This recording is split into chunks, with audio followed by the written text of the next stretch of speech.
Hello, Jeffrey Martin here, Director of the Center for the Study of Non-Symbolic Consciousness and a research professor and director at the Transformative Technology Lab at Sophia University in Palo Alto, California, in the heart of Silicon Valley, where we research how seekers can become finders and finders can become explorers so that you can live your most powerful and purposeful life.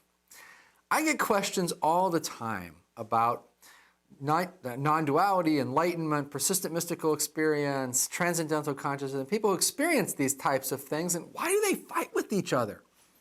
Why don't they agree with each other? You know, if there's this thing out there called non-duality, how come when I go to something that's a conference or something on non-duality, people like disagree with each other about it sometimes, and sometimes very vehemently, they'll like argue about it and stuff like that. What's going on there? Well, we get a lot of these types of questions because for over 10 years, we've had the largest scientific effort that looked into things like this. Now, we call them Persistent Non-Symbolic Experience, or PNSE. So that's a term you're going to hear me use. And PNSE is really the heart of all of this. So we've spent a decade trying to look across all of these different things, enlightenment, non-duality, tons of different forms of all of these things, tons of different forms of enlightenment, tons of different forms of non-duality, and so on and so forth, and really to try to find the core, try to distill down to the very core at what's at the heart of all of this. And we've been quite successful. We've got the classification system that really goes across all of these different traditions and cultures and stuff. And in recent years, we've even had a lot of success in transitioning people to this using an experimental protocol we call the Finder's Course protocol, where 73% of people have gotten there in between a week and 4 months, basically. So it's a 4-month program, and at some point in there, 73% of people transition, and another 26% get temporary glimpses of it. So really only 1% don't, and those people usually get happier. All right, so we've seen it all, right? We've collected data from thousands of people that experience this, and we've even been able to become really the first researchers, I think, in history that were able to use the modern tools of psychology and cognitive science and neuroscience to study before, during, and after the transition to it. So we bring that unique perspective, and it brings us a lot of questions about it, which we're thrilled to answer because, we're gathering all of this information to share with you, right? So what is it with this conflict? What's going on around all of this conflict? Well, simply put, if you look at our work, what you'll see is that there are different major types of persistent non-symbolic experience. We call them locations rather than levels, although they do exist sort of along a continuum of overall experience, and so you can be on the more shallow end or the deeper end in terms of PNSE. I call them locations because we really don't like the notion that one is better than another one. And if you have level 1 and level 2, well, level 2 seems better than level 1 or whatever, right? So we definitely don't think that that's the case. We think they're all great. We think that they all have their own specific uses and the things that they're great for, their pluses and minuses, stuff like that. So we call them locations. Most spiritual systems and religious systems only know about a handful of these. Sometimes they only know about 1 or 2 of them. Sometimes they've got a spectrum of, there's really only 1 or 2 systems that we're aware of that have a really, really broad spectrum of them. So most religious and spiritual systems, and that includes secular philosophies that know about these things and aspects of psychology, parts of psychology that know about these things and whatnot, they really don't have a very broad map. And so what can happen is this. Let's say that you're a religious person of some kind and you are raised from a very young age in a monastery. And you're raised with other people in this monastery. As you develop, as you grow up, you eventually transition to a persistent form of non-symbolic experience. Now, you've been educated the same way as everybody else there. You've done the same practices as everybody else there. You've basically been in a homogeneous experience with everybody else there, right? But lo and behold, you discover that when you start describing your version of it, it's different than how other people are describing it.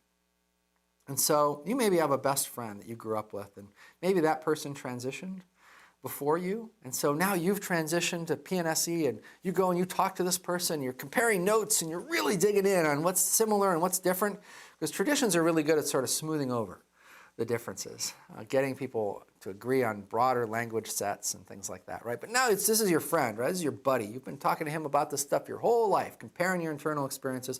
You're going back and forth, and you discover, wait a minute, this guy's way different in some way than mine, right? So maybe you're in location 3, and you have this great experience of a lot of love and compassion and maybe an overwhelming sense of the divine. Maybe that person's in location 4, and they don't have a sense of the divine. They don't have a sense of love. They're experiencing the world very differently than you. But in many ways, you talk about a lot of things, and a lot of things are the same between you. What happens is that people often look at this and they say, wow, that other person seems really close to this.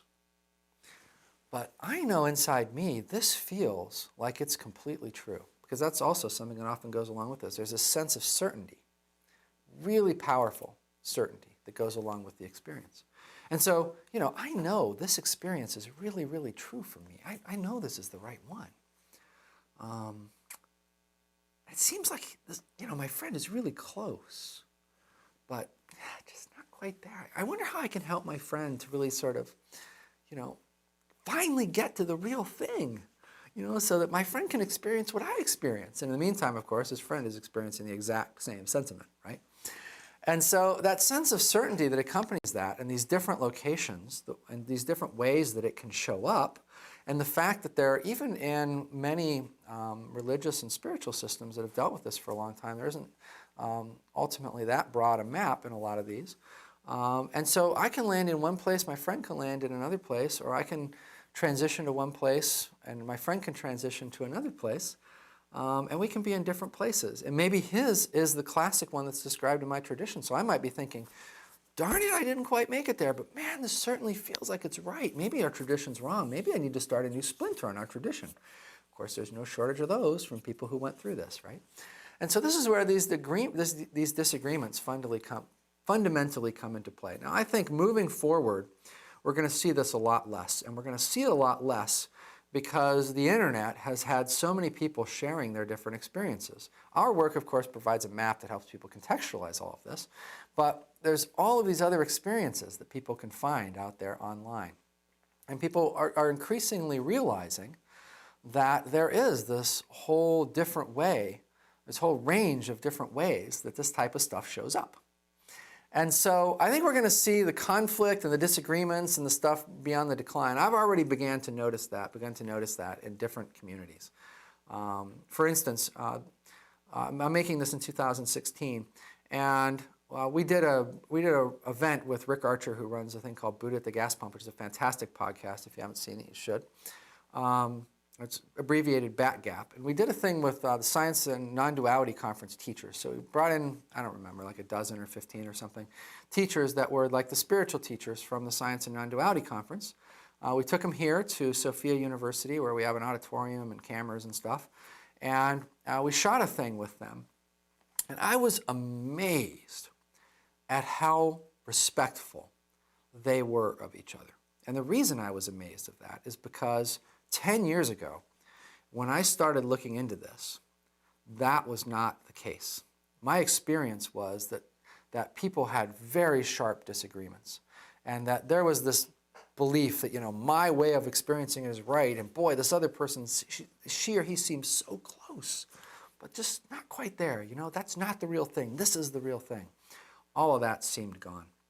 And I think it's because over the last 10 years, there's been so much exchange around all of this, so much growth around all of this. So those differences can certainly still exist, and they can especially exist in isolated communities and stuff like that. But the more we all integrate in together and the more information is shared around all of this, you just see it being less and less and less the case over time.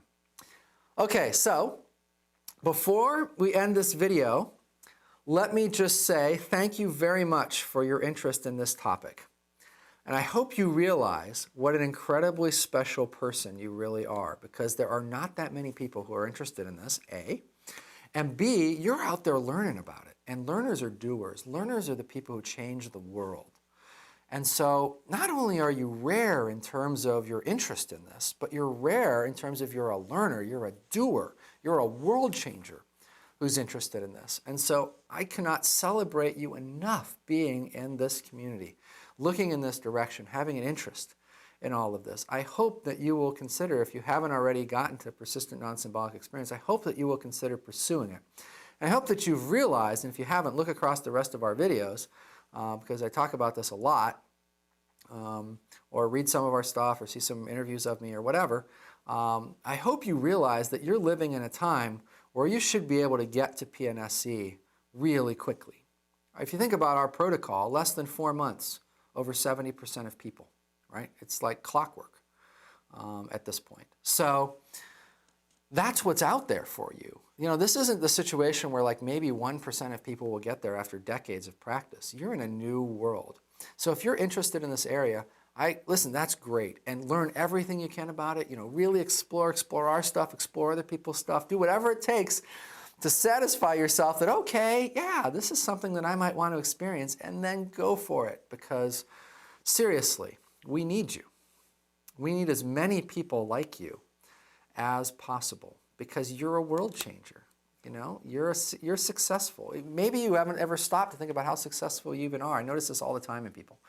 That, you know, your mind is always going to the next thing, right? And so, sure, you've accomplished all this stuff in the past, but your mind doesn't give you a second to think about it. It's always like, okay, now we need this, right? And so you've maybe never even taken the time to realize how successful you are, but I guarantee you, if you're watching this, you're a learner, you're a doer, and you are like so successful. And that's exactly what we need in this space. We need people who will grow this, who will really help as many people as possible realize what is possible not only in their own life, but for every person that transitions to this. There's a powerful magnified impact on the people around them. And you know, the more of us that come together to experience this, the more there's an impact on the world. And we're at a critical time where I really feel like we really need this. That's certainly not a perspective just to me. There's a lot of people saying that. But I'm certainly one of them. And so, you know, I encourage you to continue down this path, and, you know, whatever doubts you might have or fears you might have, I almost guarantee you that we've got something out there for you about that that will dissuade that. You really, this is not something that you need to, there's nothing about this that you need to be afraid of. There's nothing about this that needs to be a concern. You should, if it were me, you just need to get there as soon as you possibly can. Find the method that works for you and just get there. You know, if you can use the Finder's Course protocol. You can, for running experiments as you're watching this video, you can maybe get into the next experiment, whatever, but join us. We really need you. All right, thank you so much. I really appreciate your time, and I really celebrate you.